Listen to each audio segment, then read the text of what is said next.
What's up, guys? I'm Brian. This is Troy. Today we're going to be breaking down this Friday's co-main event of the Professional Fighters League, Cassius Clay Collard versus Raush Manfio.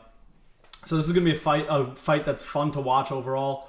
Both guys here are strikers. They both shocked the world with wins over Anthony Pettis. Obviously, Clay Collard first showed that Pettis is human and that maybe that the PFL isn't as bad as people thought it was, and these fighters are really good. And then Manfio really shocked the world. No one thought that he had a chance, and everyone thought Pettis was going to come back from that loss and destroy him. But he clearly showed that he belongs here and that maybe Anthony Pettis' career is coming to an end and he's kind of past his prime. So the big thing for me here is that I see that Collard has a clear striking advantage, and he's shown that he's a fun fighter to watch. He's a fan favorite. He can knock anyone out. He actually made that transition to boxing for a few fights. And he clearly shows that he does have good striking. I overall think he's going to outclass Manfio. He's already quoted with saying that Manfio is going to be scared and start shooting once he pieces him up in the first round. So we'll see. He does have a clear height advantage, being 6 feet tall as opposed to Manfio being 5'9". However, they both have a 73-inch reach. So I really don't see this fight going any other way other than Collard, but I'm saying Collard by KO in maybe first, second round, because I really just don't see Manfio's path to victory. They're both heavily strikers, as I said. So if this is a stand-up fight, I'm saying Cassius Clay Collard's going to win this and advance to the next round. What do you think, Troy? Well, it's hard for me to disagree with you too much, but let's start with analyzing Raush real quick.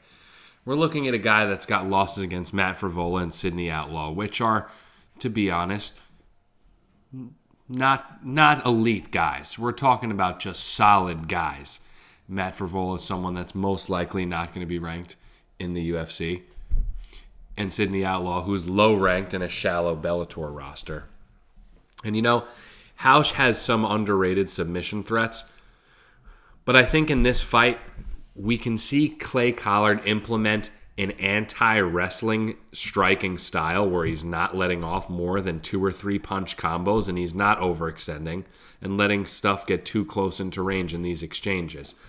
Because ultimately what he wants to avoid is that close range, because obviously he's very comfortable on his feet because he's a boxer, and everyone's riding his nuts the last 2 fights because he beat Anthony Pettis, and ever since he left the UFC, people think he's reborn.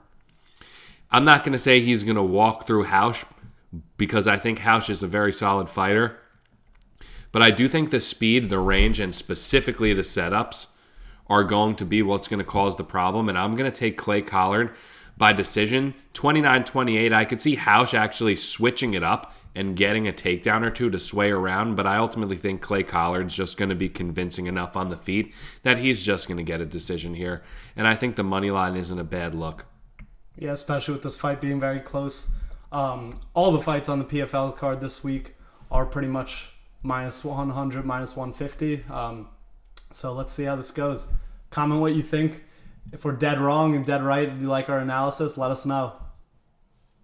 Peace.